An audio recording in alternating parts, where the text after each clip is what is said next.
इस वीडियो में हम पढ़ेंगे कक्षा 10वीं का विषय विज्ञान यानी कि सब्जेक्ट साइंस का पार्ट 2 जिसका नाम है अम्ल, क्षारक एवं लवण। पाठ शुरू करने से पहले महत्वपूर्ण जानकारी यहां पर दे देता हूं। जो भी पार्ट 2 के प्रश्न दिए गए हैं एनसीईआरटी की किताब में, उसके एनसीईआरटी के सॉल्यूशन और साथ ही पाठ के नोट्स दोनों का लिंक जो है वो डिस्क्रिप्शन बॉक्स में दिया गया है। पाठ में सबसे पहले पढ़ते हैं अम्ल के गुण धर्मों के बारे में। अम्ल को इंग्लिश में एसिड कहा जाता है। इसमें सबसे पहले दिया है हमें अम्ल स्वाद में खट्टे होते हैं। अगर अम्ल को हम चखेंगे तो वो स्वाद में हमें खट्टे लगेंगे। आगे है इसी में ये नीले लिटमस को लाल में बदल देते हैं। अगर कोई भी नीला लिटमस पत्र अम्ल के संपर्क में आएगा तो उसका रंग परिवर्तित होकर लाल हो जाएगा। ठीक है, नीले को लाल में बदल देंगे, लेकिन लाल पर इनका कोई प्रभाव नहीं पड़ता है। अगर लाल लिटमस पत्र अम्ल के संपर्क में आएगा तो उसका रंग लाल ही रहेगा, सिर्फ नीले को लाल में बदल देते हैं ये। ठीक है, आगे है इसी में ये जलीय विलयन में हाइड्रोजन प्लस आयंस देते हैं। अगर अम्ल में जल डाला जाएगा तो वो जल में हाइड्रोजन के धन आयंस बनाएंगे। ठीक है, धन आयन यानी कि जमा वाले। ठीक है, उदाहरण ले लेते हैं कुछ अम्ल के। सबसे पहले इसमें HCl यानी कि हाइड्रोक्लोरिक अम्ल, H2SO4 यानी कि सल्फ्यूरिक अम्ल, CH3COOH यानी कि एसिटिक अम्ल, और इसी में एक आता है सिट्रिक अम्ल। सिट्रिक अम्ल का आपको फॉर्मूला याद करने की जरूरत नहीं है। ठीक है, एक ऐसा उदाहरण ले लेते हैं जो हमारे दैनिक जीवन में उपयोग किया जाता है अम्ल का, तो वो है नींबू। ठीक है, नींबू में जो है वो सिट्रिक अम्ल पाया जाता है। और यहां पर आप देख सकते हैं कि कोई नीला लिटमस पत्र जितना भी नींबू के रस के संपर्क में आया उतना ये लाल रंग में परिवर्तित हो गया। ठीक है, अम्ल में दो शब्द आते हैं, सांद्र अम्ल और तनु अम्ल। इन्हें भी समझना हमारे लिए जरूरी है। तो सांद्र अम्ल क्या होता है? जिसमें अम्ल अधिक मात्रा में और जल अल्प मात्रा में होता है, यानी कि अम्ल जो है वो ज्यादा हो, ठीक है, और पानी वो कम हो, पानी की मात्रा कम हो, अम्ल की मात्रा अधिक हो, तो उसे कहा जाएगा सांद्र अम्ल। ठीक है, इसी प्रकार से तनु अम्ल क्या होता है? जिसमें अम्ल अल्प मात्रा में और जल अधिक मात्रा में हो। सांद्र का बिल्कुल उल्टा होगा तनु। यहां पर अम्ल जो है वो अल्प यानी कि कम मात्रा में है और जल अधिक मात्रा में है। अब बात आती है, अगर सांद्र अम्ल को हम तनु अम्ल में बदलना चाहें या तनु अम्ल को सांद्र अम्ल में बदलना चाहें तो किस प्रकार से किया जा सकता है? सांद्र अम्ल को हम पानी में मिला देंगे। ठीक है, सांद्र अम्ल को अगर पानी में डाल दिया जाए तो वो तनु अम्ल में परिवर्तित हो जाएगा, क्योंकि पानी की मात्रा बढ़ जाएगी। इसी प्रकार से अगर तनु अम्ल में से हम पानी को वाष्पीकृत कर दें, ठीक है, पानी को वाष्पीकृत कर दिया जाए तो वो सांद्र अम्ल में परिवर्तित हो जाएगा। ठीक है, अम्ल के गुणधर्म के बाद अब देखते हैं क्षारक के गुणधर्म। क्षारक को इंग्लिश में बेस कहा जाता है। इसमें सबसे पहले दिया है हमें क्षारक स्वाद में कड़वे होते हैं। अगर क्षारक को हम अपनी जीवा यानी कि जीभ पर रखेंगे तो उनका स्वाद हमें कड़वा प्रतीत होगा। आगे है ये लाल लिटमस को नीले में बदल देते हैं। अगर कोई लाल लिटमस पत्र क्षारक के संपर्क में आएगा तो उसका रंग बदलकर अपने आप ही नीला हो जाएगा। ठीक है, लेकिन नीले पर इनका कोई प्रभाव नहीं होता, ये सिर्फ लाल को नीले में बदलते हैं। अगर कोई नीला लिटमस पत्र क्षारक के संपर्क में आएगा तो उसका रंग नीला ही रहेगा, सिर्फ लाल को नीले में बदलेंगे। ठीक है, आगे है ये जलीय विलयन में OH ऋण आयन देते हैं। ठीक है, अगर क्षारकों में जल डाला जाएगा तो जल में ये OH यानी कि हाइड्रो ऑक्साइड के घटा माइनस यानी कि ऋण आयंस प्रदान करेंगे हमें। ठीक है, कुछ उदाहरण ले लेते हैं क्षारक के, जैसे NaOH यानी कि सोडियम हाइड्रो ऑक्साइड, KOH यानी कि पोटेशियम हाइड्रो ऑक्साइड, NH4OH यानी कि अमोनियम हाइड्रो ऑक्साइड। ये कुछ ऐसे उदाहरण हो गए जो हम लेबोरेटरी यानी कि प्रयोगशाला में देखते हैं। एक दैनिक जीवन वाला उदाहरण ले लेते हैं जो हम अपने दैनिक जीवन में इस्तेमाल करते हैं क्षारक, तो वो है साबुन। ठीक है, साबुन में जो है वो NaOH यानी कि सोडियम हाइड्रो ऑक्साइड पाया जाता है। ठीक है, और यहां पर आप देख सकते हैं अगर कोई लाल लिटमस पत्र साबुन के संपर्क में आएगा तो उसका रंग बदलकर नीला हो गया है। ठीक है, अब क्षारक में एक शब्द आता है क्षार। ठीक है, इन दोनों में अंतर है, क्षारक और क्षार में थोड़ा सा अंतर है, उसे समझना जरूरी है, क्योंकि एग्जाम में कई बार क्षार के बारे में पूछा जाता है तो बच्चे क्षारक के बारे में लिख के आ जाते हैं। तो क्षारक क्या होते हैं? क्षार क्या होते हैं? जल में घुलनशील क्षारकों को क्षार कहते हैं। ठीक है, अगर ऐसे क्षारक जो जल में आसानी से घुल जाते हैं तो उन्हें कहा जाता है क्षार। जैसे कि यहां पर उदाहरण ले लेंगे इसका NaOH जो साबुन में पाया जाता है, ये आसानी से जल में घुल जाता है, तो हम इसको क्षार भी कह सकते हैं और क्षारक भी कह सकते हैं। ठीक है, अम्ल और क्षारक के गुण धर्मों के बारे में पढ़ने के बाद अब बात आती है कि अम्ल और क्षारक, कोई भी हमें वस्तु दी गई है उसको हम कैसे पहचानेंगे कि वो अम्ल है या क्षारक है। आप कहेंगे कि चख कर, टच करके उसे, ठीक है। तो रसायन विज्ञान में किसी भी चीज को चख कर या टच करके पता नहीं लगाया जाता है, क्योंकि वो हमें नुकसान भी पहुंचा सकता है। रसायन विज्ञान में बहुत सारे ऐसे अम्ल होते हैं जो टच करने पर ही हमारे हाथों को जला सकते हैं, इसलिए आपको सावधानी रखनी है, किसी भी अम्ल या क्षारक को आपको टच नहीं करना है और ना ही उन्हें चखना है। तो कैसे पता लगाएंगे? उसको पता लगाने का तरीका है सूचक। सूचक क्या होते हैं? सूचक किसी दिए गए विलयन में अम्ल या क्षारक की उपस्थिति दर्शाते हैं। इनका रंग या गंध अम्लीय व क्षारक माध्यम में बदल जाता है, ठीक है। सूचक कोई ऐसी चीज होती है जो विलयन में अम्ल या क्षारक की उपस्थिति को दर्शाएंगे, और दर्शाने का तरीका क्या होगा? जब वो अम्ल के संपर्क में आएंगे तो उनका रंग या गंध तेज या कम हो जाएगी, या फिर उनका रंग जो है वो अलग हो जाएगा, ठीक है। और क्षारक के माध्यम में आएंगे तो उनका रंग और कुछ अलग हो जाएगा जो अम्ल में नहीं होगा। अलग अलग रंग, यानी कि अम्ल के लिए अलग रंग दर्शाएंगे और क्षारक के लिए अलग रंग दर्शाएंगे। इसी प्रकार से गंध यानी कि खुशबू, अम्ल के संपर्क में आने पर खुशबू कम हो सकती है या ज्यादा हो सकती है, या फिर क्षारक के माध्यम में अम्ल का बिल्कुल उल्टा हो सकता है। तो सूचक जो है वो 3 प्रकार के होते हैं। इसमें सबसे पहले है प्राकृतिक सूचक, दूसरा है कृत्रिम सूचक जिसे संश्लेषित सूचक भी कहा जाता है, और तीसरा है गंधीय सूचक। इन तीनों सूचकों के बारे में एक एक करके विस्तार से पढ़ते हैं आगे वाले पेज पर। सूचक का पहला प्रकार है प्राकृतिक सूचक। इसकी परिभाषा देख लेते हैं। वे सूचक जो पौधों से प्राप्त होते हैं उन्हें प्राकृतिक सूचक कहा जाता है। प्रकृति में हमारे पास क्या होता है? पेड़ पौधे। अगर जो भी ऐसे सूचक जो पेड़ पौधों से मिलते हैं उन्हें कहा जाएगा प्राकृतिक सूचक, ठीक है। उदाहरण ले लेते हैं इसके। उदाहरण में हमारे पास है यहाँ पर पहला लिटमस और दूसरा हल्दी, दोनों ही हमें पेड़ पौधों से मिलते हैं। अब ये अम्ल और क्षारक माध्यम कैसे बताएंगे कि कोई भी वस्तु दी गई है वो क्षारक है या अम्ल है? तो अगर कोई नीला लिटमस पत्र अम्ल के संपर्क में आएगा तो उसका रंग परिवर्तित हो जाता है लाल में, ठीक है। यानी कि लिटमस पत्र, नीला लिटमस पत्र हम किसी वस्तु में डालेंगे, ठीक है, किसी विलयन में रखेंगे, अगर उसका रंग लाल में परिवर्तित हो जाता है तो हम कहेंगे कि वो वस्तु क्या है? वो विलयन अम्लीय है, ठीक है। इसी प्रकार बिल्कुल इसका उल्टा, अगर कोई लाल लिटमस पत्र विलयन में डालने पर नीला रंग में परिवर्तित हो जाए तो वो होगा हमारा क्षारक। हल्दी का आपने नोटिस किया होगा, हल्दी के लिए, हल्दी जो अम्ल के संपर्क में आने पर उसका रंग पीला ही रहता है, ठीक है। प्राकृतिक तौर पर हल्दी का रंग पीला ही होता है, तो अम्ल के संपर्क में आने पर यह अपना रंग परिवर्तित नहीं करती है। लेकिन जब हल्दी क्षारक के संपर्क में आएगी तो इसका रंग लाल हो जाता है। तो कई बार क्या होता है, हम खाना खाते समय कपड़ों पर हल्दी यानी कि सब्जी गिर जाती है, उसमें हल्दी होती है, ठीक है। जब हम उसे धोते हैं यानी कि साबुन, जब वो साबुन के संपर्क में आती है, धोते समय उस पर साबुन लगाते हैं हम, तो वो साबुन यानी कि क्षारक के संपर्क में आती है तो उसका रंग लाल हो जाता है, ठीक है। तो ये भी एक प्रकार का ही सूचक है जो अम्ल में हमें पीला रंग प्रदान करता है और क्षारक के साथ इसका रंग लाल हो जाता है, ठीक है। सूचकों का दूसरा प्रकार है कृत्रिम सूचक, या फिर हम कह सकते हैं संश्लेषित सूचक। संश्लेषित का मतलब होता है जिसे बनाया गया हो, ठीक है। तो इसकी परिभाषा देखते हैं।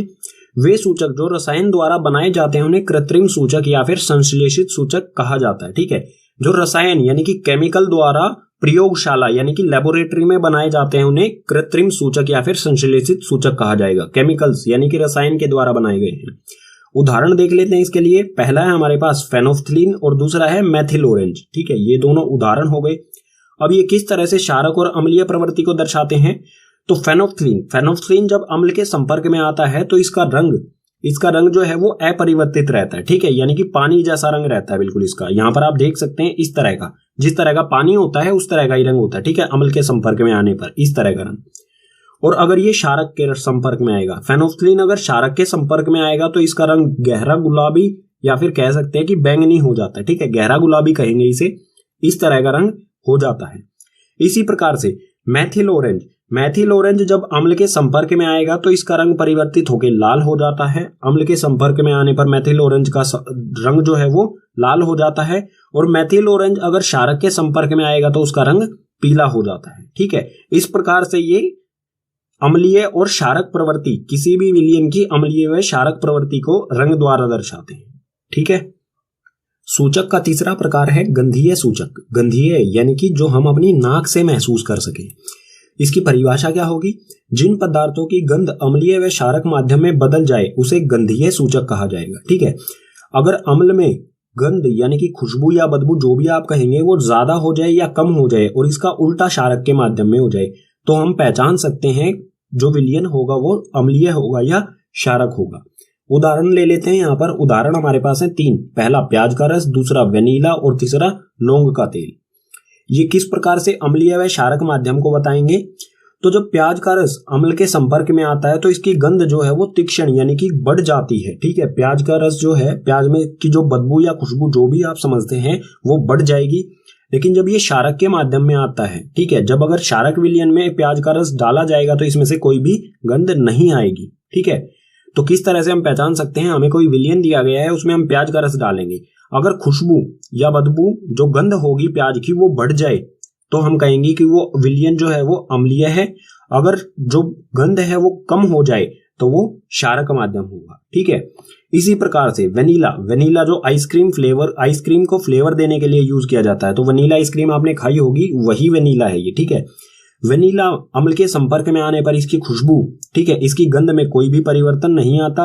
लेकिन जब ये क्षारक के माध्यम में आता है तो इसमें से कोई भी गंध नहीं आती। ठीक है, इसी प्रकार से लौंग का तेल अम्ल के संपर्क में आने पर उसकी खुशबू या बदबू जो भी है, गंध वो है समान रहती है। लेकिन जब लौंग का तेल क्षारक के माध्यम में आता है तो उसमें से कोई भी गंध नहीं आती है। ठीक है, इस तरह से हम सूचकों के माध्यम से अम्लीय व क्षारक विलयन या पदार्थों को पहचान सकते हैं।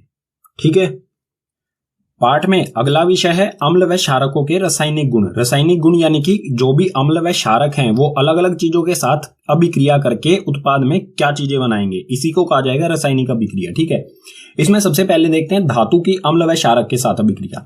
धातु अम्ल के साथ किस तरह से अभिक्रिया करेगा और धातु क्षारक के साथ किस तरह से अभिक्रिया करेगा। धातु आप समझते ही होंगे, धातु जैसे कि लोहा जिसे Fe से दर्शाया जाता है, पोटेशियम जिसे K से दर्शाया जाता है। इसी तरह से जिंक हो गया, जिंक को Zn से दर्शाया जाता है और सोडियम को Na से दर्शाया जाता है। इस तरह के ही धातुओं के साथ अम्ल किस तरह से अभिक्रिया करेंगे और क्षारक किस तरह से अभिक्रिया करेंगे, उदाहरण सहित देखते हैं। तो सबसे पहले धातु की अम्ल के साथ अभिक्रिया। अम्ल और धातु अभिक्रिया करके, ठीक है, ये दोनों अभिक्रिया करके लवण तथा हाइड्रोजन गैस, ठीक है, अम्ल और धातु दोनों अभिक्रिया करके उत्पाद में लवण और हाइड्रोजन गैस बनाएंगे। ठीक है, इसका एक उदाहरण देख लेते हैं। अम्ल में लिया है हमने यहाँ पर HCl यानी कि हाइड्रोक्लोरिक अम्ल, और धातु में है यहाँ पर जिंक। ठीक है, जिंक धातु है और हाइड्रोक्लोरिक अम्ल, ये दोनों एक दूसरे के साथ अभिक्रिया करेंगे और लवण बनाएंगे जिंक क्लोराइड ZnCl। ठीक है, ZnCl एक लवण है जिसमें क्लोरीन जुड़ा हुआ है। ठीक है, तो ये बना जिंक क्लोराइड और साथ में हाइड्रोजन गैस। तो कोई भी धातु अम्ल के साथ अभिक्रिया करके, कोई भी धातु हो, ठीक है, चाहे वो आयरन हो, लोहा हो, पोटेशियम हो, जिंक हो या सोडियम हो, कोई भी धातु है वो अम्ल के साथ अभिक्रिया करके हमेशा लवण तथा हाइड्रोजन गैस ही उत्पाद में हमें देगा। इसी प्रकार से देख लेते हैं धातु की क्षारक के साथ अभिक्रिया। क्षारक के साथ अभिक्रिया करके ये क्या बनाएगा। तो इसमें भी क्षारक जमा में धातु यानी कि क्षारक और धातु अभिक्रिया करेंगे और लवण तथा हाइड्रोजन गैस। यहां पर भी क्या था, उत्पाद में हमें लवण तथा हाइड्रोजन गैस मिल रही थी। अम्ल के साथ अगर धातु अभिक्रिया करता है और क्षारक के साथ धातु अभिक्रिया करता है तो भी हमें लवण और हाइड्रोजन गैस मिल रही है। ठीक है, इसका भी एक उदाहरण ले लेते हैं। क्षारक में है हमारे सामने यहाँ पर NaOH यानी कि सोडियम हाइड्रोक्साइड, और धातु फिर से हमने लिया है जिंक। तो सोडियम हाइड्रोक्साइड और जिंक दोनों अभिक्रिया करके लवण बनाएंगे। लवण है हमारे सामने यहाँ पर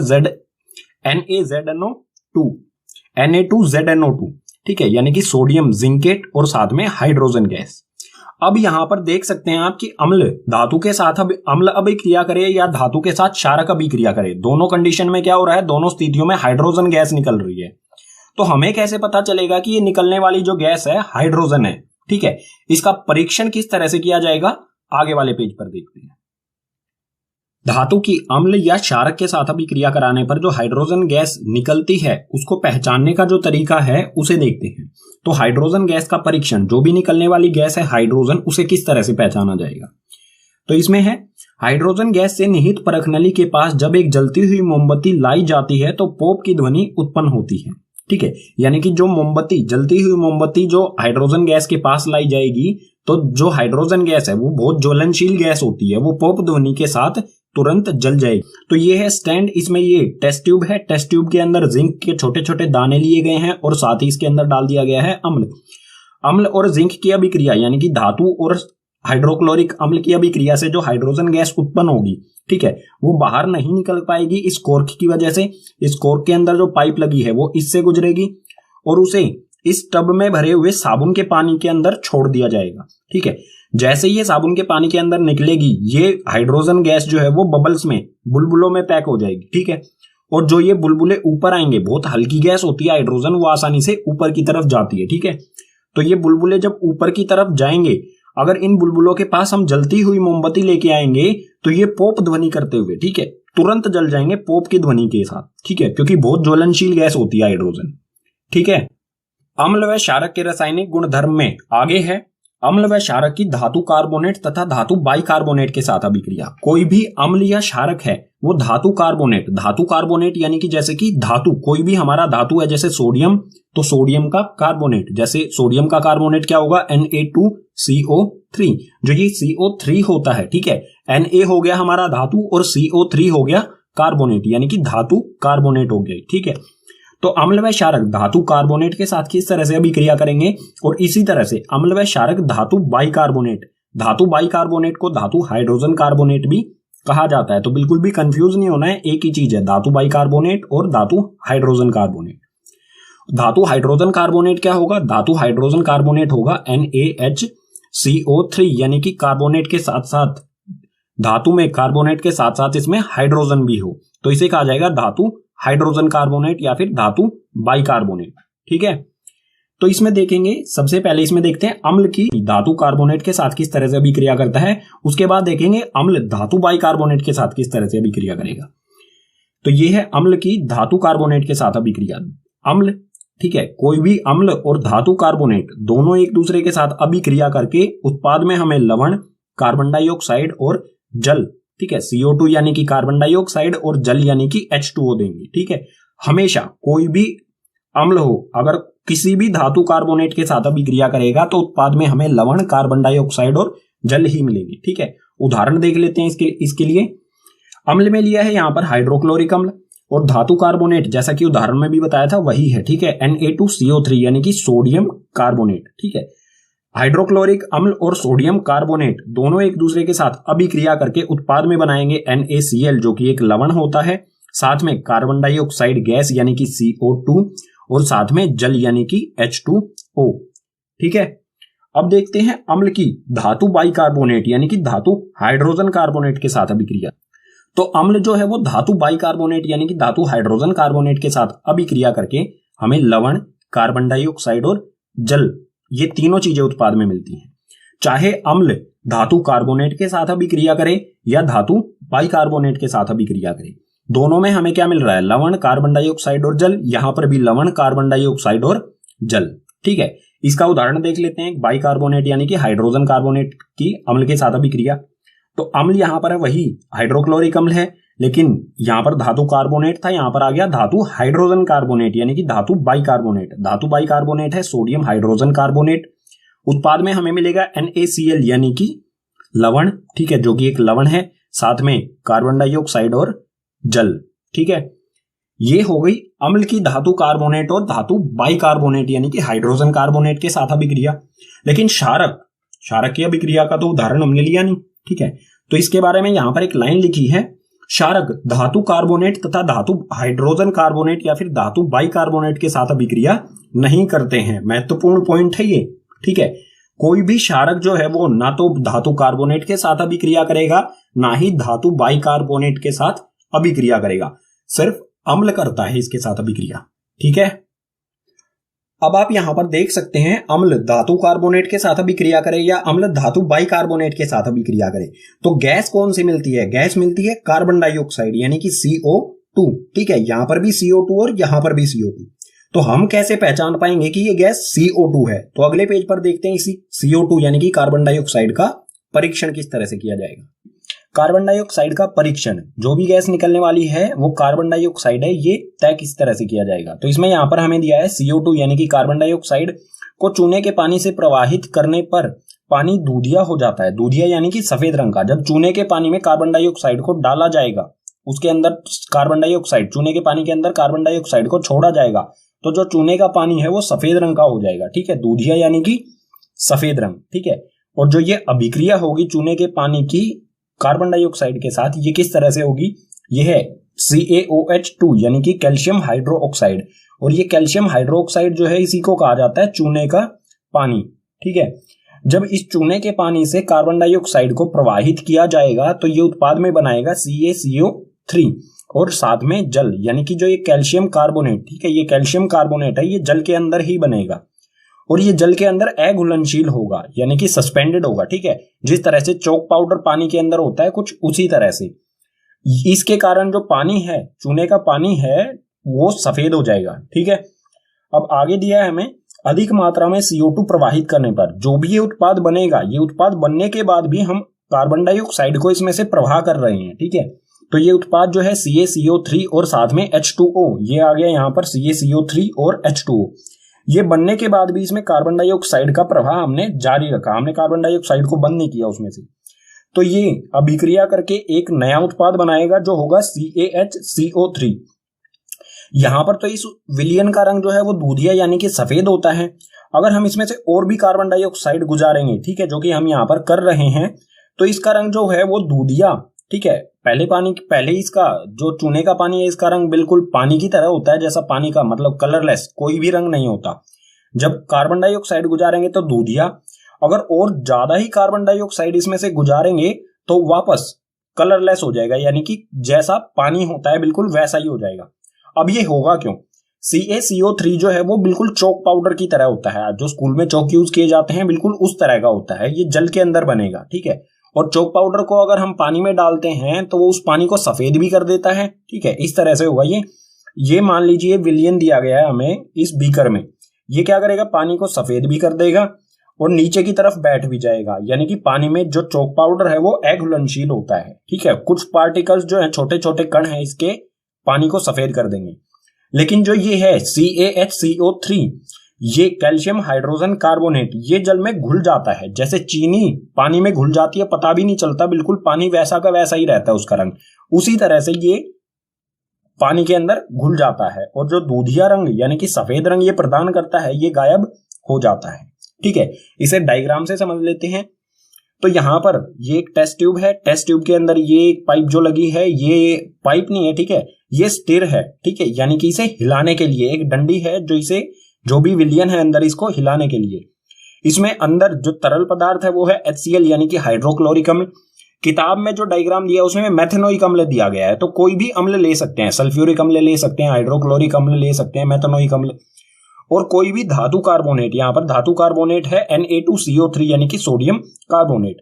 तो HCl और सोडियम कार्बोनेट की अभिक्रिया में हमें एक लवण मिलेगा, जल मिलेगा और साथ में कार्बन डाइऑक्साइड गैस, गैस सिर्फ जो बनेगी वो होगी कार्बन डाइऑक्साइड। इस कोर्क की वजह से बाहर तो निकल नहीं पाएगी, यहाँ पे कोर्क की वजह से जो गैस होगी इस पाइप की सहायता से इसमें जाएगी, दूसरी टेस्ट ट्यूब में जाएगी।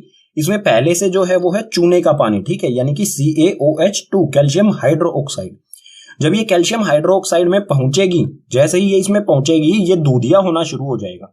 ठीक है, दूधिया रंग होने के बाद और भी अगर हमने इसे नहीं हटाया, इसमें से लगातार गैस इसमें आ रही है, हमने नहीं हटाया, तो इसका रंग जो है वो पहले जैसा यानी कि बिल्कुल पानी जैसा हो जाएगा। ठीक है, अम्ल व क्षारक के रासायनिक गुणों में आगे है अम्ल एवं क्षारक की परस्पर अभिक्रियाएं, यानी कि अम्ल और क्षारक एक दूसरे के साथ किस तरह से अभिक्रिया करेंगे। तो देखते हैं, इसमें कोई भी अम्ल हो हमारे पास और कोई भी क्षारक हो, इन दोनों की जब अभिक्रिया कराई जाएगी तो ये हमें उत्पाद में हमेशा लवण और जल यानी कि H2O देंगे। ठीक है, हमेशा कोई भी अम्ल हो कोई भी क्षारक हो, दोनों को मिलाया जाएगा यानी कि रासायनिक अभिक्रिया होगी तो हमेशा हमें लवण और जल ही मिलेगा उत्पाद में। एक उदाहरण देख लेते हैं। अम्ल में यहाँ पर है HCl यानी कि हाइड्रोक्लोरिक अम्ल और क्षारक में है NaOH यानी कि सोडियम हाइड्रो ऑक्साइड क्षारक। ठीक है, ये अम्ल और ये क्षारक अभिक्रिया करके बनाएंगे NaCl यानी कि ये लवण है। ठीक है, एंड सोडियम क्लोराइड लवण और जल यानी कि H2O। ठीक है, हमेशा लवण और जल बनेगा अम्ल और क्षारक की अभिक्रिया में। ठीक है, और जो ये अभिक्रिया है, अम्ल और क्षारक एक दूसरे के साथ अभिक्रिया करके लवण और जल का निर्माण करते हैं। इस तरह की जो अभिक्रिया होती है उसे उदासीनीकरण अभिक्रिया कहा जाता है। इसकी परिभाषा पढ़ लेते हैं, अच्छी तरह से समझ में आ जाएगा ये। जब अम्ल व क्षारक परस्पर अभिक्रिया करके एक दूसरे के प्रभाव को समाप्त कर लवण तथा जल का निर्माण करते हैं, इस प्रकार की अभिक्रिया को उदासीनीकरण अभिक्रिया कहा जाता है। जब कोई भी अम्ल और क्षारक एक दूसरे के साथ अभिक्रिया करके एक दूसरे के प्रभाव को समाप्त कर दे। यहां पर आप देख सकते हैं इस तरफ अम्ल और क्षारक हैं, लेकिन इस तरफ कोई भी अम्ल और क्षारक नहीं है, क्योंकि इन दोनों ने एक दूसरे के प्रभाव को समाप्त करके लवण और जल बना दिया उत्पाद में। ठीक है, एक दूसरे के प्रभाव को समाप्त करना और साथ में लवण और जल का निर्माण करना, इस तरह की जो अभिक्रिया होगी अम्ल और क्षारक की, उसे कहा जाएगा उदासीनीकरण अभिक्रिया। ठीक है, अम्ल व क्षारक के रासायनिक गुणधर्म में आगे है अम्ल के साथ धात्विक ऑक्साइड की अभिक्रिया। कोई अम्ल है, उसके साथ कोई भी धात्विक ऑक्साइड यानी कि धातु के साथ ऑक्सीजन का जुड़ा होना, ठीक है, उसे कहा जाएगा धात्विक ऑक्साइड। जैसे कि धात्विक ऑक्साइड में उदाहरण ले लेते हैं इसके कुछ। Cu एक धातु है, अगर इसके साथ ऑक्सीजन का जोड़ दिया जाए तो वो हो जाएगा धात्विक ऑक्साइड। इसी तरह से MgO मैग्नीशियम धातु के साथ ऑक्सीजन का जुड़ा होना मैग्नीशियम ऑक्साइड। तो कोई भी अम्ल धात्विक ऑक्साइड के साथ किस तरह से अभिक्रिया करेगा, यहां पर एक महत्वपूर्ण चीज है। यहां पर जो धात्विक ऑक्साइड होती हैं, इनकी प्रवृत्ति जो है वो क्षारक होती है। ठीक है, धात्विक ऑक्साइड को हम क्षारक भी कह सकते हैं, क्योंकि इनकी प्रवृत्ति क्षारक ही होती है। तो पीछे हम पढ़ चुके हैं अम्ल और क्षारक अभिक्रिया करके लवण और जल का निर्माण करते हैं, और धात्विक ऑक्साइड जो है वो क्षारक ही होती हैं। तो यहां पर भी जो अभिक्रिया होगी धात्विक ऑक्साइड यानी कि क्षारक और अम्ल अभिक्रिया करके लवण और जल का निर्माण करते हैं। उदाहरण देख लेते हैं कि यहाँ पर CO जो कि एक धात्विक ऑक्साइड है। ठीक है, तो धात्विक ऑक्साइड में यहाँ पर CuO लिया है और अम्ल में लिया है यहाँ पर HCl यानी कि हाइड्रोक्लोरिक अम्ल। कॉपर ऑक्साइड और हाइड्रोक्लोरिक अम्ल एक दूसरे के साथ अभिक्रिया करेंगे और उत्पाद में बनाएंगे CuCl जो कि एक लवण होता है और साथ में H2O यानी कि जल। ठीक है, और यहाँ पर एक बिंदु और दिया गया है हमें आगे, कॉपर क्लोराइड के बनने से विलयन का रंग नीला हो जाता है। जो भी ये कॉपर क्लोराइड बना है, इसकी वजह से जो भी विलयन है उसका रंग नीला हो जाएगा। ये जल के अंदर बनेगा, ठीक है, जल के अंदर ही बनेगा ये, और इसकी वजह से जो भी विलयन होगा उसका रंग नीला हो जाता है। अम्ल व क्षारक के रासायनिक गुणों में आगे है क्षारक के साथ अधात्विक ऑक्साइड की अभिक्रिया। अधात्विक ऑक्साइड यानी कि अधातु के साथ ऑक्सीजन का जुड़ा होना। अधातु यानी कि जैसे कि कार्बन, नाइट्रोजन, इन सब के साथ ऑक्सीजन का जुड़ा होना। ठीक है, इसका एक उदाहरण हो जाएगा सी यानी कि कार्बन O2। ठीक है, कार्बन डाइऑक्साइड जो कि एक अधात्विक ऑक्साइड है। ठीक है, और जो भी अधात्विक ऑक्साइड होते हैं वे अम्लीय प्रवृत्ति के होते हैं, यानी कि हम इन्हें कह सकते हैं ये एक तरह से अम्ल ही होते हैं।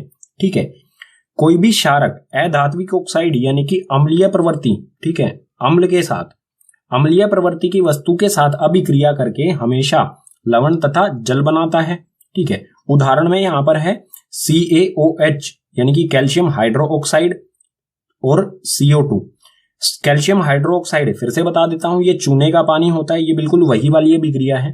तो कैल्शियम हाइड्रो ऑक्साइड और कार्बन डाइऑक्साइड ये एक दूसरे के साथ अभिक्रिया करेंगे।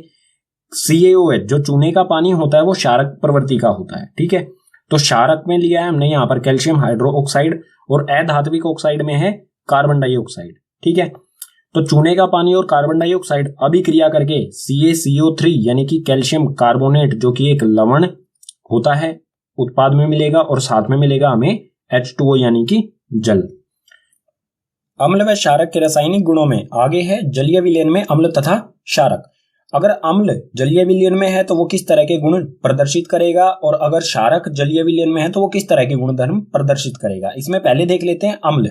अम्ल को जलीय विलयन में डाला जाएगा तो क्या होगा। इसमें पहला बिंदु दिया गया है, इसके बारे में हम पहले भी पढ़ चुके हैं, फिर से देख लेते हैं। जल की उपस्थिति में अम्ल हाइड्रोजन प्लस आयंस उत्पन्न करते हैं। हाइड्रोजन प्लस, ठीक है, अब प्लस का मतलब धन आयंस। ठीक है, हाइड्रोजन के जमा वाले आयंस उत्पन्न करते हैं। ये हम पेज नंबर 1 या 2 पे पढ़ चुके हैं, तो इसके बारे में ज्यादा नहीं पढ़ेंगे। हाइड्रोजन आयन H3O धनायन, ठीक है, इस रूप में रहते हैं। जो ये हाइड्रोजन आयंस हैं ये इस रूप में स्थायी नहीं होते हैं, तो ये स्थायीपन लाने के लिए इन्हें इस अवस्था में आना पड़ता है। H3O धनायन इस अवस्था में रहते हैं, और ये जो अवस्था है H3O पॉजिटिव, इसको कहा जाता है हाइड्रोनियम आयन। ठीक है, इसको कहा जाएगा हाइड्रोनियम आयंस। जो भी हाइड्रोजन के आयंस हैं वो हाइड्रोनियम आयंस के रूप में रहते हैं, ना कि हाइड्रोजन के। ठीक है, अब ये जो हाइड्रोनियम आयंस हैं ये बनते किस तरह से हैं। कोई भी हाइड्रोजन आयन है वो जल के साथ अभिक्रिया करता है। ठीक है, तो एक हाइड्रोजन यहां पर है और 2 हाइड्रोजन यहां पर है, ये एक हाइड्रोजन और दो हाइड्रोजन अभिक्रिया करके कुल 3 हाइड्रोजन बनाते हैं और O, ठीक है। तो ये हो गया H3O जमा यानी कि धन आयन, इसी को कहा जाता है हाइड्रोनियम आयंस, ठीक है। इसका एक और उदाहरण ले लेते हैं, अच्छी तरह से समझ में आ जाएगा हमें। जैसे यहां पर है HCl यानी कि हाइड्रोक्लोरिक अम्ल, जब हाइड्रोक्लोरिक अम्ल को जल में, ठीक है, H2O यानी कि जल में डाला जाएगा तो ये बनेगा एक H यहां पर और H2O, हाइड्रोजन 2 यहां पर है, एक यहां पर है, ये जुड़कर 3 हाइड्रोजन और O पॉजिटिव यानी कि ये बन गया हाइड्रोनियम आयंस। और क्लोरीन जो है, क्लोरीन अलग हो जाएगा, ठीक है, नेगेटिव चार्ज आ जाएगा इस पे यानी कि घटा का ऋण आयन हो जाएगा ये, ठीक है। तो इस तरह से बनता है ये हाइड्रोनियम आयंस। अब देखते हैं जलीय विलयन में क्षारकों को डाला जाएगा तो क्या होगा। क्षारक जल की उपस्थिति में OH यानी कि हाइड्रो ऑक्साइड के घटा वाले आयंस बनाते हैं, ठीक है, घटा वाले यानी कि ऋण आयन बनाएंगे। ये किस तरह से बनेगा, ये यहां पर है सोडियम हाइड्रो ऑक्साइड, जल की उपस्थिति में ये Na जमा और OH घटा, इस तरह से ये बट जाएंगे, अलग अलग हो जाएंगे, ठीक है, जल की उपस्थिति में। तो OH यानी कि हाइड्रो ऑक्साइड के ऋण आयंस बनाएंगे। किसी भी वस्तु की प्रवृत्ति क्षारक है उसका कारण होता है हाइड्रो ऑक्साइड के आयंस। आगे है जल के साथ अम्ल व क्षारक मिलाते समय सावधानियां। जब हम जल और अम्ल या फिर क्षारक को मिलाएंगे तो उस समय हमें कुछ सावधानियां रखनी होती हैं जो बहुत जरूरी हैं। उसमें सबसे पहले हमें दिया है हमेशा अम्ल व क्षारक को जल में धीरे धीरे मिलाना चाहिए, ठीक है। हमें जल को क्षारक या अम्ल में नहीं मिलाना चाहिए, अम्ल व क्षारक को जल में मिलाना चाहिए। यानी कि हम क्या करेंगे, एक बड़ा सा बर्तन लेंगे, इसमें होगा जल, ठीक है, यहां पर है इसमें जल, और इसके अंदर कोई भी हमारे पास यहां पर मान लीजिए ये अम्ल, ठीक है, ये अम्ल है, ये क्षारक है। अगर हमें अम्ल और जल को मिलाना है तो हम अम्ल को इसमें डाला जाएगा, और जो भी ये बर्तन है, जो भी ये बीकर है, इसको धीरे धीरे हमें हिलाता भी रहना पड़ेगा। अगर हम नहीं हिलाएंगे तो ये जो अभिक्रिया होगी अम्ल तथा जल की, ये बहुत ऊष्माक्षेपी होगी और इसमें से झाग बन के ये बाहर भी निकल सकता है और हमारे हाथ या पैरों को जला सकता है। हमेशा ध्यान रखना है, अम्ल को जल में डालेंगे या फिर क्षारक को जल में डालेंगे, कभी भी हमें इस तरह से नहीं करना है कि यहां पर हमने ले लिया है अम्ल और इसमें जल डाला जाएगा, ठीक है, ये है जल, कि इसमें जल से अम्ल डाला जाएगा। ये जो तरीका है ये बिल्कुल गलत है, सही तरीका है ये, ठीक है। अगला बिंदु दिया गया है, यह प्रक्रिया बहुत ऊष्माक्षेपी होता है, इसलिए कांच पात्र लगातार हिलाते रहना चाहिए। ये मैं बता चुका हूं, जो भी ये कांच पात्र हमारा बीकर है इसे लगातार हिलाते रहेंगे, क्योंकि जो प्रक्रिया है ये वाली, ये बहुत ऊष्माक्षेपी यानी कि बहुत अधिक तापमान हो जाता है जब इसे मिलाते हैं, और ये झाग बन के बाहर भी निकल सकते हैं, और तापमान अधिक होने के कारण जो ये कांच का बर्तन है, ठीक है, पात्र है, ये टूट भी सकता है। तो हमें सावधानियां रखनी चाहिए, हाथों में ग्लव्स पहनने चाहिए, और मतलब अम्ल और क्षारक के साथ ना ही खेले तो बेहतर है। जो भी प्रयोगशाला में अम्ल और क्षारक होते हैं उनको अपनी टीचर की निगरानी में ही यूज करना चाहिए, ठीक है। पाठ में अगला विषय है अम्लों व क्षारकों की प्रबलता। मान लीजिए हमें कुछ अम्ल दिए गए हैं 2-3 तरह के, उनमें से हमें पहचानना है कौन सा अम्ल ज्यादा पावरफुल है, यानी कि कौन सा प्रबल यानी कि ताकतवर, ठीक है, कौन सा अम्ल प्रबल यानी कि ताकतवर है और कौन सा अम्ल दुर्बल यानी कि कमजोर है। ये किस तरह से हमें पता चलेगा। इसी तरह से क्षारकों के लिए कौन से क्षारक दुर्बल होते हैं और कौन से प्रबल यानी कि ताकतवर होते हैं, इसे किस तरह से मापा जाएगा, इसी के बारे में पढ़ते हैं। किसी क्षारक या अम्ल की प्रबलता उसके द्वारा उत्पन्न हाइड्रोजन आयंस या फिर हाइड्रो ऑक्साइड आयंस की सांद्रता पर निर्भर करती है। सांद्रता यानी कि परसेंटेज कह सकते हैं इसे, ठीक है। कोई भी विलयन है उसमें कितने हाइड्रोजन प्लस आयंस हैं और कितने हाइड्रो ऑक्साइड आयंस है, इनकी सांद्रता पर निर्भर करेगा कि जो भी अम्ल है वो प्रबल है या दुर्बल है, ठीक है। यानी कि जो अम्ल है वो कितना कमजोर है और कितना ताकतवर है, इन्हीं चीजों पर निर्भर करेगा, चाहे वो अम्ल के बारे में हो चाहे वो क्षारक के बारे में हो। और ये हाइड्रोजन आयंस और हाइड्रो ऑक्साइड आयंस, इनका किस तरह से पता लगाया जाएगा कि किसमें कितनी सांद्रता है। तो इसके लिए अम्ल व क्षारक की प्रबलता हम एक सार्वभौमिक या फिर सार्वत्रिक सूचक द्वारा ज्ञात कर सकते हैं। जो भी अम्ल या क्षारक है इनकी प्रबलता यानी कि इसमें कितनी ताकत है, इनको ज्ञात करने का एक अच्छा सा तरीका है ये सूचक, ठीक है, सार्वभौमिक सूचक या फिर कह सकते हैं हम इसे सार्वत्रिक सूचक, ठीक है। किताब में जो एनसीईआरटी है उसमें सार्वत्रिक सूचक कहा गया है, लेकिन पेपर में कई बार सार्वभौमिक सूचक आ जाता है, तो एक ही चीज है, ये कंफ्यूज नहीं होना है, ठीक है। इसके द्वारा ज्ञात किया जा सकता है। और ये सार्वभौमिक या सार्वत्रिक सूचक होता क्या है, इसे कहा जाता है पीएच। पीएच पेपर, ठीक है, हिंदी माध्यम में है तो पीएच पत्र लिख सकते हैं आप, ठीक है। पीएच पत्र यानी कि पीएच पेपर कहा जाता है इसे। इसके बारे में आगे वाले पेज पर बिल्कुल विस्तार से पढ़ेंगे। जो भी ये सूचक है, सार्वभौमिक सूचक या फिर सार्वत्रिक सूचक, इसकी परिभाषा क्या होगी? यह अनेक सूचकों का मिश्रण होता है। यह सूचक किसी विलयन में हाइड्रोजन आयंस की विभिन्न सांद्रता को विभिन्न रंगों में प्रदर्शित करता है, ठीक है। यानी कि यह किस चीजों को मापता है? हाइड्रोजन आयंस को, ठीक है। हाइड्रोक्साइड आयंस को नहीं मापता है, ये मापता है हाइड्रोजन आयंस की सांद्रता, यानी कि कोई भी विलयन है उसमें कितना % हाइड्रोजन आयंस है। इस चीज को, ये हाइड्रोजन आयंस को ये अलग अलग रंगों के, उसकी सांद्रता, हाइड्रोजन आयंस की सांद्रता को ये अलग अलग रंगों में प्रदर्शित करता है। अगर हाइड्रोजन आयंस की सांद्रता अधिक होगी तो ये कुछ इस तरह के लाल से रंग शो करेगा, ऑरेंज वगैरह वगैरह, ठीक है। अगर हाइड्रोजन आयंस की सांद्रता ना तो ज्यादा ना ही कम, यानी कि मध्यम बीच में होगी, तो ये इस तरह के रंग शो करेगा, पीला, हरा या फिर थोड़ा सा गहरा हरा, ठीक है। अगर हाइड्रोजन आयंस की सांद्रता बहुत कम होगी तो ये इस तरह के रंग शो करेगा जो नीले वाले हैं, ठीक है, हल्का नीला, फिर गहरा गहरा गहरा नीला, ठीक है। जो भी ये सार्वभौमिक सूचक या सार्वत्रिक सूचक जिसे पीएच कहा जाता है, इस पर रीडिंग होती है 0 से लेके 14 तक, ठीक है। बाकी इसके बारे में अगले पेज पर विस्तार से पढ़ते हैं। ये है पीएच स्केल, ठीक है, इस तरह का होता है। तो पीएच स्केल जो है वो हाइड्रोजन आयंस की सांद्रता के आधार पर अलग अलग रंग प्रदर्शित करता है। अब आप कहेंगे हाइड्रोजन आयंस तो सिर्फ अम्ल में होते हैं, तो क्षारकों को ये किस प्रकार से प्रदर्शित करेगा इन रंगों में?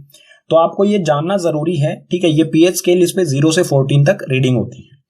आपका ये जानना जरूरी है कि जो हाइड्रोजन आयंस होते हैं या फिर हाइड्रोक्साइड आयंस होते हैं, ठीक है, हाइड्रोजन आयंस अम्ल में भी होते हैं और क्षारक में भी होते हैं। इसी प्रकार से हाइड्रोक्साइड आयंस अम्ल में भी होते हैं और क्षारक में भी होते हैं, ठीक है। इसको समझते हैं। ये आपको एक पट्टी सी दिख रही होगी, स्केल है ये, ठीक है, किताब में भी दिया गया है ये। तो जो 7 होता है, पीएच स्केल का जो 7 मान होता है, ये वाली लाइन यहां पर होता है लवण, ठीक है। ये मान जो है ये है लवण के लिए। अगर इससे हम उल्टे हाथ की तरफ, ठीक है, इस साइड में जाएंगे तो ये जो सभी रंग हैं ये अम्लीय हैं। कोई भी हाइड्रोजन आयंस की प्रवृत्ति, मतलब इन रंगों में प्रदर्शित करेगा हाइड्रोजन आयंस को, तो इस साइड में ये सारे अम्ल दर्शाएगा और इस साइड के रंगों में ये क्षारक, ठीक है, क्षारीय प्रवृत्ति को दर्शाएगा। अब बात आती है हाइड्रोजन आयंस और हाइड्रोक्साइड आयंस, ठीक है, क्षारक को किस तरह से प्रदर्शित करता है। तो देखो यहां पर ये स्केल है लवण, इससे इधर सभी अम्ल आ जाएंगे और इससे इधर सभी क्षारक आ जाएंगे, ठीक है। और यहां पर आप देख सकते हैं जो नीले वाला क्षेत्रफल है, ठीक है, ये नीला रंग जो दिखाई दे रहा है ये है हाइड्रोजन आयंस, ठीक है। और जो ये सफेद वाला हिस्सा है ये है हाइड्रोक्साइड आयंस। तो जो भी अम्ल होते हैं उसमें ये सफेद वाला भी क्षेत्रफल है और नीले रंग वाला भी क्षेत्रफल है, यानी कि यहां पर हाइड्रोजन आयंस भी हैं और हाइड्रोक्साइड आयंस भी हैं, ठीक है। लेकिन अम्ल क्यों है ये? फिर अगर इसमें हाइड्रोक्साइड आयंस भी हैं तो ये अम्ल क्यों है? क्योंकि इसमें हाइड्रोजन आयंस अधिक हैं, हाइड्रोक्साइड आयंस बहुत कम है, ठीक है। और लवण पर क्या होता है, जितने हाइड्रोजन आयंस होते हैं उतने ही हाइड्रोक्साइड आयंस होते हैं और ये मिलकर H2O बना देते हैं, ठीक है, लवण और जल बना देते हैं। इसलिए यहां पर जो ये है लवण होता है उदासीन, ठीक है, उदासीन अभिक्रिया 7 पर ही होती है, ठीक है। अब इस साइड आएंगे तो यहां पर आप देख सकते हैं ये नीले वाला क्षेत्रफल कम हो रहा है, यानी कि हाइड्रोजन आयंस कम हो रहे हैं, और जो सफेद वाला क्षेत्रफल है ये अधिक हो रहा है, यानी कि हाइड्रोक्साइड आयंस ज्यादा है। अगर हाइड्रोक्साइड आयंस ज्यादा हैं तो वो प्रवृत्ति होगी क्षारीय, अगर हाइड्रोजन आयंस ज्यादा हैं तो वो प्रवृत्ति होगी अम्लीय। तो ये जो हाइड्रोजन आयंस की सांद्रता अगर अधिक होगी तो वो अम्लीय, अगर हाइड्रोजन आयंस की सांद्रता बहुत कम होगी तो वो क्षारीय प्रवृत्ति को दर्शाएगा, ठीक है। ये क्षारक के लिए इस तरह के रंग प्रदर्शित करेगा, यानी कि 7 से अधिक रीडिंग देगा, और अम्ल के लिए 7 से कम रीडिंग देगा। तो यहां पर ये इंफॉर्मेशन मैंने लिख दी है, फिर भी एक बार पढ़ लेते हैं। pH इक्वल्स टू 7, किसी भी विलयन का pH मान अगर 7 है तो इसका मतलब क्या है, जो विलयन है वो उदासीन, उदासीन यानी कि लवण है वो, ठीक है। अगर किसी का pH मान 7 से कम, ठीक है, ये कम का निशान है, pH मान 7 से कम है, अगर 7 से कम है तो वो विलयन अम्लीय होगा, ठीक है। और आगे है इसमें pH मान जो है वो 7 से अधिक है, अगर 7 से अधिक है तो वो विलयन जो होगा वो क्षारक होगा, ठीक है, क्षारीय विलयन होगा। ये था कुल मिला के पीएच स्केल के बारे में। ठीक है, अब बात कर लेते हैं पीएच का हमारे जीवन में, दैनिक जीवन में क्या महत्व है। तो उसी के बारे में दिया गया है, दैनिक जीवन में पीएच का महत्व। जो भी हमारा पीएच मान है उसके कितने महत्वपूर्ण है हमारे जीवन में। तो इसमें पहला बिंदु दिया गया है, हमारा शरीर 7 से 7.8 पीएच के बीच कार्य करता है। हमारे शरीर का जो पीएच मान होता है वो 7 से लेके 7.8 तक होता है। अगर हमारे शरीर का पीएच मान 7 से कम हो जाए या 7.8 से अधिक हो जाए तो हम बीमार पड़ जाएंगे। ठीक है, हमें कई तरह की बीमारियां लग जाएंगी। इसमें अगला बिंदु है, वर्षा के जल का पीएच मान जब 5.6 से कम हो जाता है तो अम्लीय वर्षा कहलाती है। ठीक है, अम्लीय वर्षा के कारण ताजमहल का रंग पीला हो चुका है, तो ये थोड़ा महत्वपूर्ण हो जाता है। किसी भी वर्षा का जल 5.6, ठीक है 5.6 मतलब 7 से कम है, ये 5.6, अगर 5.6 से कम हो जाए तो वो वर्षा अम्लीय होगी। ठीक है, और अम्लीय वर्षा के कारण पहले ताजमहल का रंग जो है वो बिल्कुल सफेद चमकीला होता था। ताजमहल, अम्लीय वर्षा के कारण ताजमहल का जो रंग है वो थोड़ा थोड़ा पीला हो चुका है। ठीक है, इसी में आगे है, मुंह का पीएच मान 5.5 से कम होने पर, दोनों नहीं है यहां पर, दांतों, ठीक है, दांतों का क्षय प्रारंभ हो जाता है। अगर हमारे मुंह का पीएच मान 5.5 से कम हो जाए तो हमारे जो दांत हैं वो गलना शुरू कर देते हैं। क्षय यानी कि गलना, ठीक है, गलना शुरू कर देते हैं, क्योंकि जो 5.5 होता है उससे कम अम्ल जो है वो प्रबल होता जाता है। ठीक है, अम्ल की प्रबलता अधिक होगी तो वो हमारे दांतों के साथ अभिक्रिया करेगा और उनको गलाना शुरू कर देगा। अगर हमें इससे बचना है, अम्लीयत मतलब दांतों के गलने से अगर हमें बचना है तो हमें मतलब खाना खाने के बाद कुल्ला करना चाहिए या फिर हमें ब्रश करनी चाहिए कम से कम 2 वक्त। ठीक है, सोते समय जरूर हमें ब्रश करनी चाहिए, इससे हम बच सकते हैं आसानी से। आगे है, मधुमक्खी का डंक अम्ल छोड़ता है जिसके कारण जलन व दर्द होता है। जब भी कोई मधुमक्खी काटती है तो उसके कारण हमें बहुत ज्यादा दर्द होता है। ठीक है, अगर उसका डंक अंदर ही है हमारे शरीर के अंदर तो वो बहुत ज्यादा दर्द करता है, क्योंकि जो डंक होता है उसमें एक अम्ल होता है जिसका नाम है मेथनोइक अम्ल।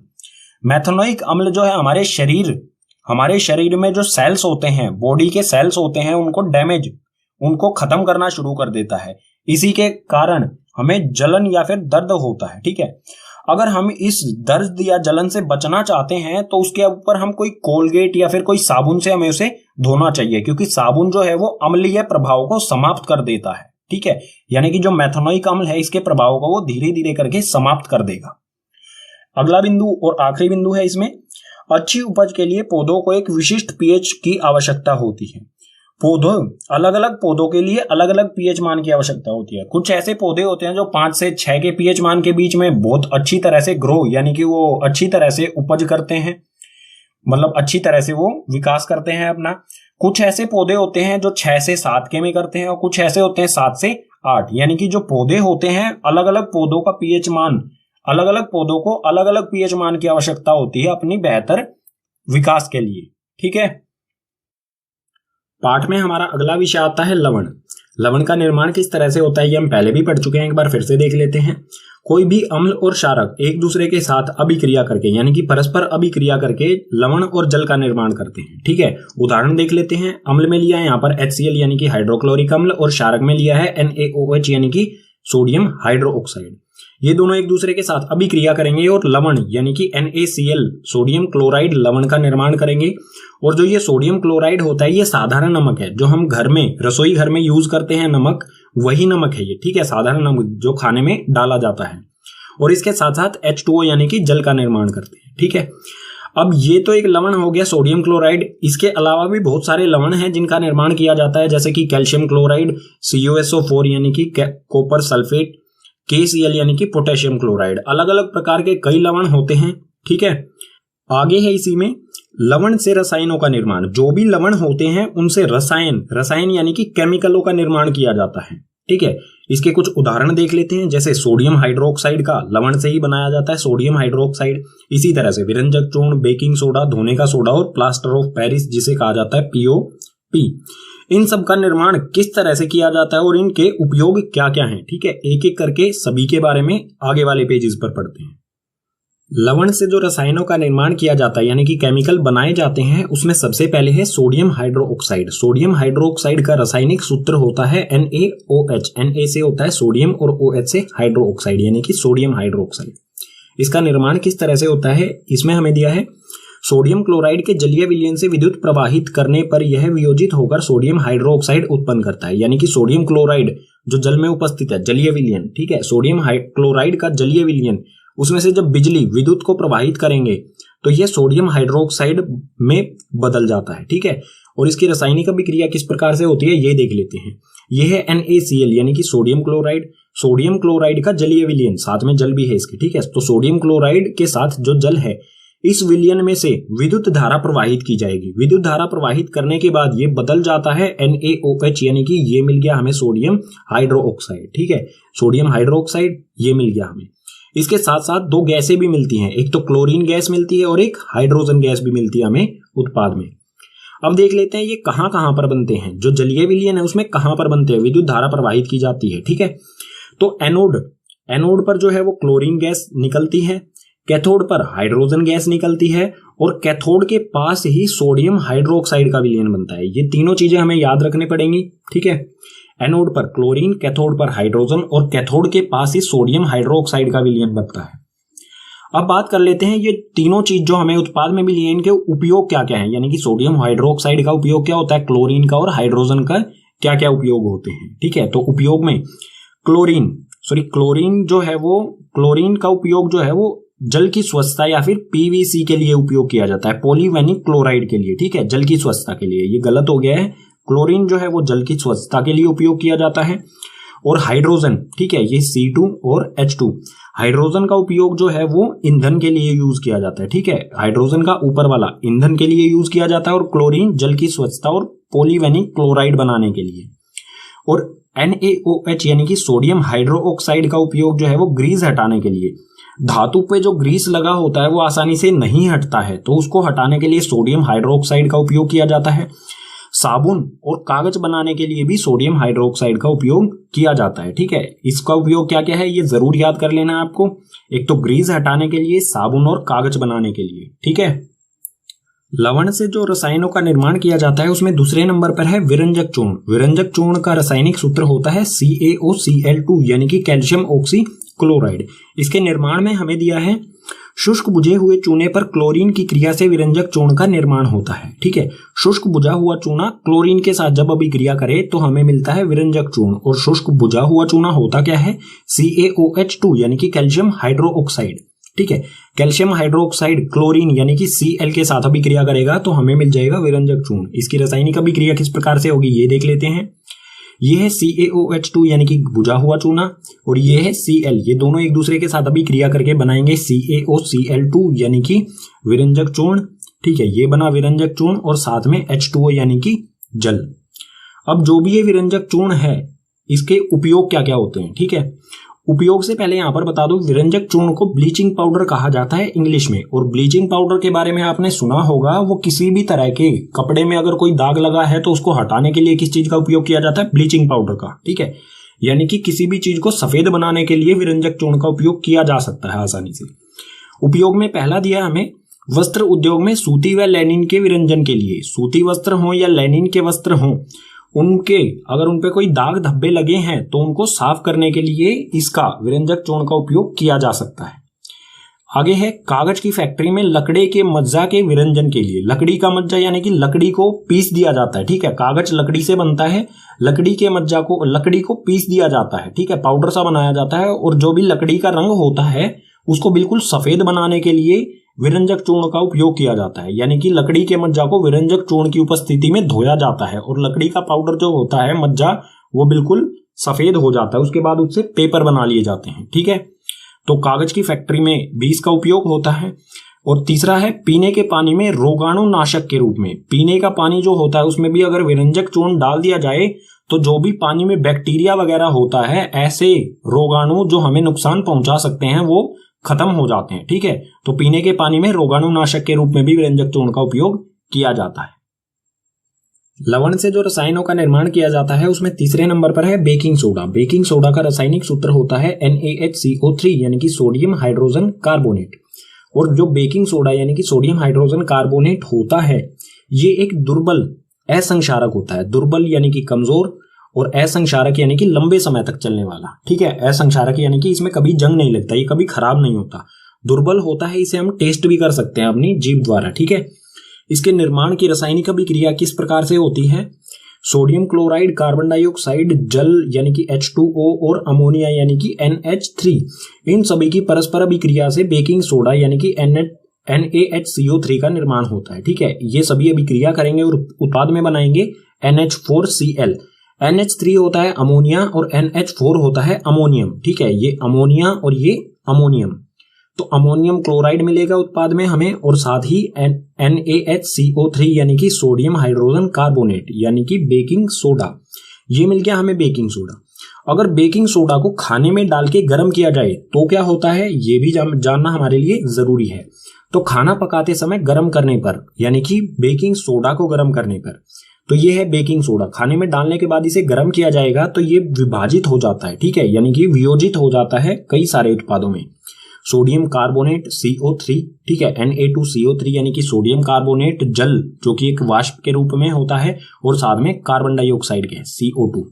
और जो ये कार्बन डाइऑक्साइड गैस होती है इसके कारण जो खाने वाली चीजों में डाला जाता है इसे, वो फूलने लग जाते हैं। जैसे आपने देखा होगा ब्रेड जो है वो फूली हुई रहती है, उसका कारण क्या है? क्योंकि उसमें बेकिंग सोडा डाला जाता है। और कार्बन डाइऑक्साइड जो बबल से बनते हैं, उसमें जो बबल से आपको दिखाई देते हैं ब्रेड में, वो CO2 गैस के कारण बनते हैं। ठीक है, अब बात करते हैं बेकिंग सोडा के उपयोग। तो उपयोग में सबसे पहले है बेकिंग पाउडर बनाने में। अब बेकिंग सोडा अलग है और बेकिंग पाउडर अलग है। ठीक है, बेकिंग सोडा से बेकिंग पाउडर का निर्माण किया जाता है। और बेकिंग पाउडर होता क्या है असल में? ये बेकिंग सोडा और टार्टरिक अम्ल, बेकिंग सोडा और टार्टरिक अम्ल अगर आपस में मिल जाएं तो उससे बनता है बेकिंग पाउडर।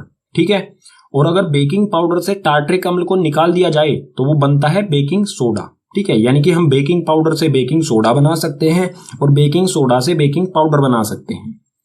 इसका दूसरा उपयोग है, यह एंट एसिड का एक संघटक है। एंट एसिड यानी कि जब हमें एसिडिटी होती है तो हम ये इनो वगैरह जो लेते हैं वो एंट एसिड होते हैं। तो एंट एसिड में भी बेकिंग सोडा का उपयोग किया जाता है, क्योंकि एक दुर्लभ असंक्षारक है। ठीक है, ये कभी भी खराब ना होने वाला, दुर्लभ है, हमारे शरीर को ये नुकसान नहीं पहुंचाता है। इसलिए जो एंट एसिड होते हैं, जो एसिडिटी होते हैं हमारे शरीर में, उससे राहत पहुंचाने के लिए जो दवाई बनाई जाती है उसमें भी ये डाला जाता है। तीसरे नंबर पर है अग्निशामक में इस्तेमाल। अग्निशामक यानी कि आग बुझाने वाले यंत्र जो होते हैं उसमें भी बेकिंग सोडा का उपयोग किया जाता है। ठीक है, लवण से जो चौथा रसायन बनाया जाता है उसे कहा जाता है धोने का सोडा। ठीक है, धोने के सोडे का रासायनिक सूत्र होता है Na2CO3 10H2O। Na2 sodium, CO3 यानी कि कार्बोनेट और 10H2O यानी कि 10 जल के अणु। ठीक है, सोडियम कार्बोनेट के साथ अगर जल के 10 अणु हैं तो उसे कहा जाएगा धोने का सोडा। इसका निर्माण भी कुछ इसी प्रकार से किया जाता है। तो निर्माण में हमें दिया है सोडियम कार्बोनेट के पुनः क्रिस्टलीकरण से धोने का सोडा प्राप्त होता है, यानी कि सोडियम कार्बोनेट Na2CO3, इसके दोबारा से क्रिस्टल बनाए जाए इसमें जल डाल के। ठीक है, तो बनता है धोने का सोडा। इसकी रासायनिक अभिक्रिया किस प्रकार से होगी? Na2CO3, ठीक है, ये है सोडियम कार्बोनेट और साथ में इसके 10 जल के अणु मिला दिए जाएं। ठीक है, 10H2O 10 जल के अणु डालकर इसके क्रिस्टल बनाए जाएं। ठीक है, तो जो ये 10 जल के अणु होते हैं वो इनके क्रिस्टल के साथ जुड़े रहते हैं, तो बनेगा Na2CO3 10H2O। ये मिल गया हमें धोने का सोडा। ठीक है, अब देख लेते हैं इसके उपयोगों के बारे में। तो धोने के सोडे के उपयोगों में सबसे पहले है कांच, साबुन एवं कांच के उद्योग में। जहां पर कांच बनाए जाते हैं, साबुन बनाए जाते हैं या कागज बनाए जाते हैं, तो वहां पर इसका धोने के सोडे का उपयोग किया जाता है इन सभी की सफाई के लिए। ठीक है, दूसरे नंबर पर है घर में साफ सफाई के लिए। धोने का सोडा से आप समझ ही गए होंगे कि इसका काम किसी चीज की धुलाई वगैरह के लिए होगा। तो धोने का सोडा घरों में साफ सफाई, पोछा लगाते हैं, फर्श धोते हैं, किसी तरह के जो अलग से रसायन सर्फ वगैरह डाला जाता है उसमें धोने का सोडा होता है। ठीक है, तीसरे नंबर पर है जल की स्थायी कठोरता को हटाने के लिए। जल की कठोरता से मतलब है जब साबुन को जल में मिलाया जाए तो साबुन फट जाता है। ठीक है, लवण से जो आखिरी रसायन बनाया जाता है उसे कहा जाता है plaster of Paris. Plaster of Paris यानी कि POP। इसे प्लास्टर ऑफ पेरिस इसलिए कहा जाता है क्योंकि इसका आविष्कार या फिर इसका इस्तेमाल जो है वो सबसे पहले पेरिस में हुआ था। इसका रासायनिक सूत्र होता है CaSO4 1/2 H2O। CaSO4 यानी कि कैल्शियम सल्फेट और 1/2 यानी कि आधा जल का अणु, ठीक है, H2O आधा जल का अणु। कैल्शियम सल्फेट के साथ अगर आधा जल का अणु है तो उसे कहा जाएगा प्लास्टर ऑफ पेरिस। और इसके बनाने की विधि क्या है, यानी कि निर्माण की विधि क्या है? जिप्सम को 373 केल्विन पर गर्म करने पर यह जल के अणु त्याग कर कैल्शियम सल्फेट अर्ध हाइड्रेट बनता है, ठीक है। इसे हम क्या कहेंगे? कैल्शियम सल्फेट, आधे को कहेंगे हम अर्ध, और हाइड्रेट का मतलब होता है जल, ठीक है। अर्ध हाइड्रेट यानी कि आधे जल का अणु, कैल्शियम सल्फेट के साथ आधे जल का अणु, तो उसे कहा जाएगा कैल्शियम सल्फेट अर्ध हाइड्रेट, ठीक है। तो ये बनता है। और जिप्सम क्या होता है? जिप्सम होता है ये CaSO4 2 H2O, यानी कि इसके साथ 2 जल के अणु होते हैं। अगर इसे गर्म किया जाए 100 डिग्री सेल्सियस, 100 डिग्री सेल्सियस भी कह सकते हैं, ठीक है, या फिर 373 केल्विन या फिर 100 डिग्री सेल्सियस पर इसे गर्म किया जाएगा, तो ये अपना डेढ़ जल का अणु त्याग के सिर्फ आधा जब जल का अणु बचता है इसके पास, तो ये बन जाता है प्लास्टर ऑफ पेरिस, यानी कि CaSO4 अर्ध हाइड्रेट, ठीक है। आगे है इसमें, इस सफेद चूर्ण को जल में मिलाने पर यह फिर से जिप्सम बन जाता है, अगर, ठीक है, यानी कि हम समझ सकते हैं प्लास्टर ऑफ पेरिस किस रंग का होता है? सफेद रंग का। तो सफेद जो चूर्ण होता है इसको वापस अगर जल में मिला दिया जाए तो ये फिर से जिप्सम बन जाता है, ठीक है। यानी कि हम जिप्सम को प्लास्टर ऑफ पेरिस बना सकते हैं और प्लास्टर ऑफ पेरिस को जिप्सम, दोनों एक दूसरे में बदले जा सकते हैं। अगर प्लास्टर ऑफ पेरिस में जल डाल दिया जाए तो वो जिप्सम बन जाएगा, और जिप्सम को 373 डिग्री केल्विन या फिर 100 डिग्री सेल्सियस पर गर्म करें तो वो प्लास्टर ऑफ पेरिस बन जाएगा, ठीक है। और प्लास्टर ऑफ पेरिस से जिप्सम बनाने की विधि किस प्रकार है ये देख लेते हैं, रासायनिक अभिक्रिया इसके लिए, ठीक है। तो यह है CaSO4 हाफ H2O यानी कि अर्ध हाइड्रेट, ठीक है, कैल्शियम सल्फेट अर्ध हाइड्रेट, यानी कि ये क्या है? Plaster of Paris. Plaster of Paris में अगर 1.5 जल के अणु, 1 और आधा जल का अणु इसके साथ मिला दिया जाए तो ये बन जाएगा जिप्सम।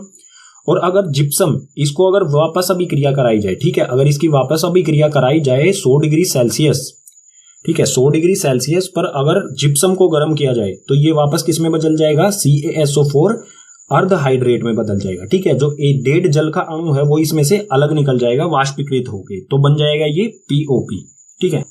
अब देखते हैं प्लास्टर ऑफ पेरिस यानी कि POP के उपयोग क्या क्या होते हैं। तो इसका पहला उपयोग हमें दिया है टूटी हुई हड्डियों को सही जगह पर स्थिर रखने के लिए, यानी कि इसका इस्तेमाल अस्पताल में डॉक्टरों के द्वारा किया जाता है। अगर किसी मरीज की हड्डी टूट जाती है तो उसकी हड्डी को सही जगह पर स्थिर रखा जाता है प्लास्टर के द्वारा, ठीक है। उस पर प्लास्टर चढ़ा दिया जाता है, जो सफेद पाउडर होता है ये प्लास्टर ऑफ पेरिस, इसे गीला करके पट्टी के साथ से, ठीक है, जहां भी हड्डी टूटी होती है वहां पर इसे चिपकाया जाता है और कुछ मतलब महीने भर के लिए इसे ऐसे ही रखा जाता है। तो हड्डी जो है वो अपने आप ही स्थिर रहेगी, अगर सही जगह पर रहेगी तो वो अपने आप ही जुड़ जाती है। दूसरा उपयोग है खिलौने तथा सजावट का सामान बनाने के लिए। कई तरह के खिलौने, जो सफेद से खिलौने दिखते हैं, सफेद पाउडर से बने होते हैं, वो सभी जो है वो प्लास्टर ऑफ पेरिस से ही बने होते हैं, ठीक है, यानी कि POP से ही बने होते हैं।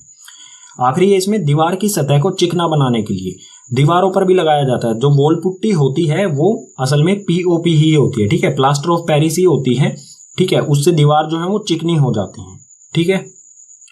चैप्टर के लास्ट में आता है क्रिस्टलन का जल। क्रिस्टलन का जल क्या होता है, यानी कि इसकी परिभाषा क्या होती है?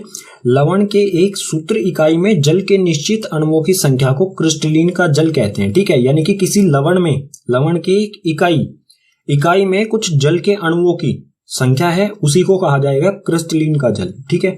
इसका उदाहरण देख लेते हैं, जैसे यहाँ पर है CuSO4 यानी कि कॉपर सल्फेट 5H2O यानी कि 5 जल के अणु हैं। कॉपर सल्फेट जो हमारा ये लवण है इसमें 5 जल के अणुओं की संख्या है, तो इसको जो 5 जल के अणु है इसे कहा जाता है क्रिस्टलिन का जल। और जो ये क्रिस्टलिन का जल होता है ये दिखाई नहीं देता है, ठीक है।